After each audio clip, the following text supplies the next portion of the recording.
Drum, fridge, bed box, cooker, bag और तंदूर ये सिर्फ घर के सामान नहीं हैं, इन्हें हत्यारों ने अपराध का हथियार बना दिया है।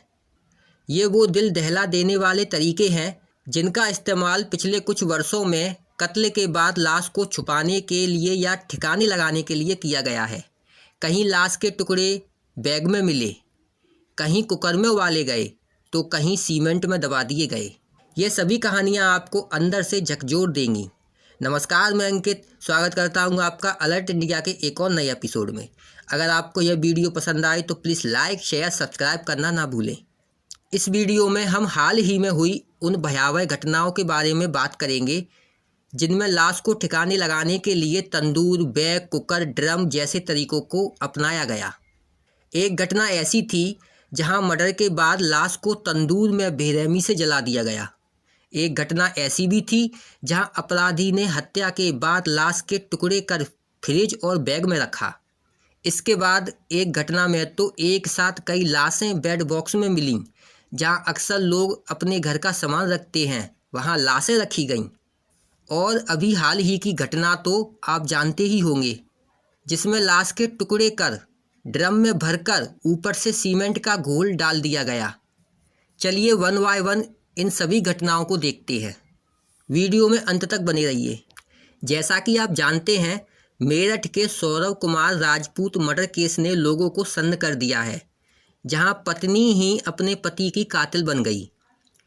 सौरव की पत्नी मुस्कान ने अपने प्रेमी साहिल शुक्ला के साथ मिलकर पहले उसका कत्ल किया और फिर उसकी लाश को टुकड़ों में काटकर ड्रम के अंदर भरकर ऊपर से सीमेंट का घोल डालकर सील कर दिया, जिससे किसी को शक न हो। इस तरह उन दोनों ने सौरव की लाश को ठिकाने लगाया। अब बात करते हैं दिल्ली के तंदूर कांड की, जिसमें निर्ममता की सभी हदें पार कर दी गईं। शमशान और कब्रिस्तान के बाहर जिस पहली लाश की लौ ने देश का ध्यान अपनी तरफ खींचा था, वो था दिल्ली का तंदूर कांड। उसी तंदूर में नैना साहनी को उसके पति सुशील ने डालकर जलाने की कोशिश की, वो भी मक्खन डाल डालकर। लाश को ठिकाने लगाने का ऐसा अजीबोगरीब तरीका तो पूरे देश की सुर्खियां बन गया। इस एक हादसे के बाद बहुत सारे लोगों ने तो तंदूर की रोटियां खाना छोड़ दी थीं। लोगों को यकीन नहीं हो रहा था कि लाश ठिकाने लगाने के लिए तंदूर भी एक जरिया बन सकता है। यह बात साल 1995 और राष्ट्रीय राजधानी दिल्ली की है, जब दिल्ली के रहने वाले ही एक शख्स ने अपनी पत्नी की अवैध संबंध के शक में हत्या कर दी। मर्डर करने वाले शख्स का नाम था सुशील और उनकी पत्नी का नाम था नैना। सुशील को अपनी पत्नी पर शक था और इसके चलते उसने अपनी पत्नी की गोली मारकर हत्या कर दी। इतना ही नहीं, उसने अपनी पत्नी की लाश को कई टुकड़ों में काटा, फिर लाश को ठिकाने लगाने की कोशिश की। ऐसे में लाश को ठिकाने लगाने के लिए उसने एक दोस्त के होटल को चुना और फिर लाश के टुकड़ों को तंदूर में जलाने के लिए डाल दिया। तंदूर से धुआं निकलता देख इलाके में गश्त कर रही पुलिस मौके पर पहुंची। उन्हें नैना साहनी का छत विशत और आधा जला हुआ सब मिला। इस हत्याकांड को अंजाम देने के बाद सुशील फरार हो गया, लेकिन एक सप्ताह के भीतर ही उसे गिरफ्तार कर लिया गया। इस केस को भी क्राइम जगत के खतरनाक केसों में से एक माना जाता है। इसके बाद सुशील को करीब 23 साल की सज़ा हुई। बता दें कि पहले सुशील को मौत की सज़ा सुनाई गई, जिसके बाद उस सज़ा को आजीवन कारावास में बदल दिया गया और फिर 2020 में रिहा कर दिया गया। अब चलते हैं उस घटना की ओर जिसमें हत्या के बाद लाश के टुकड़ों को कुकर में उबाला गया। मुंबई में रहने वाले 56 साल के मनोज ने हत्या को अंजाम दिया। मनोज पर अपनी लिव इन पार्टनर 36 साल की सरस्वती की हत्या का आरोप था। सरस्वती मनोज के साथ लिव इन रिलेशन में थी और दोनों पिछले 3 साल से हत्या वाले फ्लैट में एक साथ रह रहे थे। मनोज ने अपनी लिव इन पार्टनर सरस्वती की हत्या करने के बाद पेड़ काटने वाली मशीन से उसके शव के कई टुकड़े कर दिए। फिर उसने शव के टुकड़ों को प्रेशर कुकर में उबाल कर कुत्तों को खिला दिया। मनोज के फ्लैट से एक इलेक्ट्रिक कटर, एक कुकर, 2 बाल्टी, और एक टब में रख के सरस्वती के बॉडी पार्ट्स बरामद हुए। हमेशा की तरह इस घटना में भी अपराध को छुपाने की पूरी कोशिश की गई, लेकिन अपराधी बच नहीं पाया। ये थी तीसरी घटना। वीडियो में आगे बने रहिए क्योंकि कहानी अभी बाकी है। अगली कहानी है हिमानी मर्डर केस की, जहां लाश सूटकेस में पाई गई। असल में हरियाणा के विजयनगर स्थित घर में हिमानी अकेली रहती थी। हिमानी का परिवार दिल्ली में रहता था। आरोपी सचिन की हिमानी के साथ फेसबुक पर करीब 1 साल पहले दोस्ती हुई। सचिन हिमानी के घर पर आता जाता रहता था। दोनों की मोबाइल और सोशल मीडिया के माध्यम से बातचीत होती रहती थी। 27 फरवरी को रात 9 बजे आरोपी सचिन हिमानी के घर पहुंचा। रात को वह हिमानी के घर पर ही रहा। 28 फरवरी को दिन में हिमानी और सचिन के बीच किसी बात को लेकर झगड़ा हुआ, जिसके चलते सचिन ने हिमानी के हाथ चुन्नी से बांध दिए और मोबाइल चार्जर की वायर से हिमानी की गला घोंटकर हत्या कर दी। आरोपी ने हिमानी के शव को सूटकेस में पैक कर दिया और हाथापाई के दौरान आरोपी के हाथ पर चोटें आ गईं, जिससे खून रजाई पर गिर गया।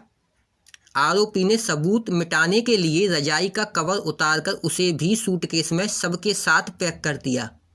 इसके बाद आरोपी हिमानी की पहनी हुई अंगूठियां, सोने की चैन, मोबाइल, लैपटॉप व अन्य आभूषण एक बैग में डालकर हिमानी की स्कूटी लेकर अपने घर चला गया। उसके बाद आरोपी शव को ठिकाने लगाने के लिए रात के समय करीब 10 बजे वापस हिमानी के घर आया और स्कूटी को घर पर खड़ा करके रात करीब 10 से 11 बजे ऑटो किराए पर लेकर सूटकेस में शव लेकर दिल्ली बाईपास पहुंचा। आरोपी सूटकेस में रखे शव को बस स्टैंड के पास झाड़ियों में फेंककर चला गया। इसके बाद पुलिस ने आरोपी को दिल्ली से गिरफ्तार किया। पुलिस पूछताछ में आरोपी ने ये सारे खुलासे किए। सचिन के अपराध कबूल करते ही हत्या की पूरी कहानी सामने आ गई और फिर अंत में आरोपी को सलाखों के पीछे जाना पड़ा। अगली घटना भी मेरठ की है, जहां बेड बॉक्स में 3 लाशें निकलीं। उत्तर प्रदेश के मेरठ की घनी आबादी वाली बस्ती सोहेल गार्डन के एक मकान में राजमिस्त्री मोइन अपने परिवार के साथ रहता था। मोइन की 3 बेटियां थीं। एक दिन अचानक मोहल्ले वालों ने नोटिस किया कि 2 दिन से मोइन के घर से बाहर आता जाता कोई नजर नहीं आ रहा है और घर के गेट पर ताला भी लगा था। रिश्तेदार फ़ोन कर रहे थे, लेकिन परिवार का कोई भी सदस्य फ़ोन नहीं उठा रहा था।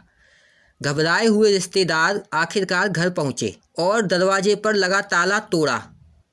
रिश्तेदार और पड़ोसी जब घर के अंदर पहुंचे तो उनकी आंखें फटी की फटी रह गईं। घर के अंदर चारों तरफ खून ही खून था। मोइन और उनकी पत्नी आसमा और 3 मासूम बेटियों की गला रेतकर हत्या कर दी गई थी। मोइन के परिवार के सदस्यों के हाथ पैर बांधकर गले काटे गए थे। शरीर पर कई जगह चोटों के निशान पाए गए और लाशों को बेड में बांधकर रखा गया था। बेड बॉक्स में मोइन की पत्नी आसमा की लाश बोरे में बंद रखी गई थी और हाथ पैर बंधे थे। बेड के अंदर ही 2 साल की मोइन की बेटी अदीबा की लाश भी दूसरे बोरे में बंद पाई गई।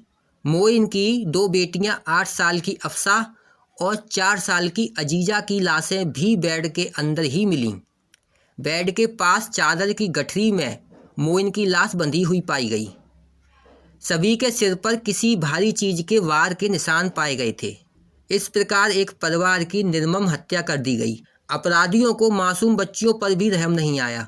बैग और बेडरूम के बाद अब चलते हैं श्रद्धा मर्डर केस पर।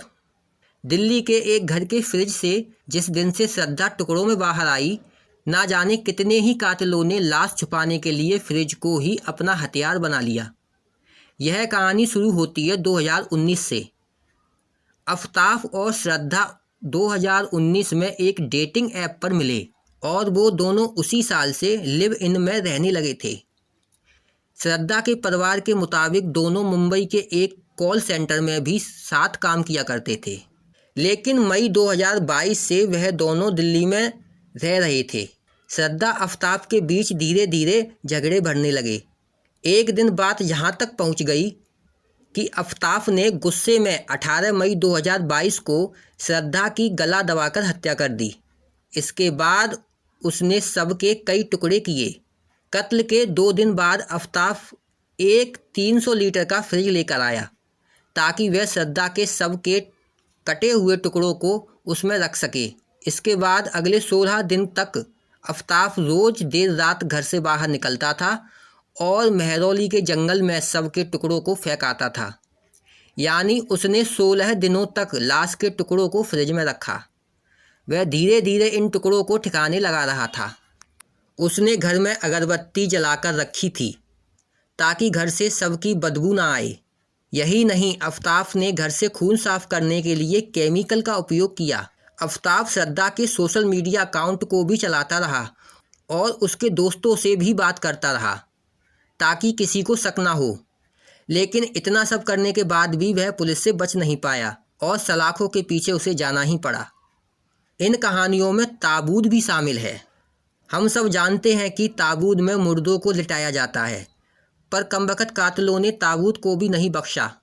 मुर्दों की बजाय जिंदों को ही ताबूत में बंद कर दिया। एक कहानी ऐसी भी थी जहां आरोपी ने अपनी पत्नी को जिंदा ही ताबूत में बंद कर घर के आंगन में दफना दिया। फिर उसी आंगन के ऊपर मार्बल बिछाकर वो हर शाम पार्टी करता रहा। ये कहानियाँ हमें एक डरावनी सच्चाई दिखाती हैं। सबसे बड़े राक्षस अंधेरे में नहीं, हमारे बीच रहते हैं। इंसान का दिमाग जितना महान हो सकता है उतना ही खतरनाक भी। हत्या हथियार नहीं करते, वो हाथ करते हैं जो उन्हें पकड़ते हैं। सच्चाई चाहे कितनी भी दबी हो, एक ना एक दिन सामने आ ही जाती है। इस चैनल पर आने वाली सभी ऐसी कहानियाँ देखने के लिए चैनल को सब्सक्राइब जरूर करें। मैं फिर मिलूँगा एक ऐसी सच्ची कहानी के साथ। तब तक सावधान रहें, सुरक्षित रहें। अलर्ट इंडिया, एक कदम सतर्कता की ओर।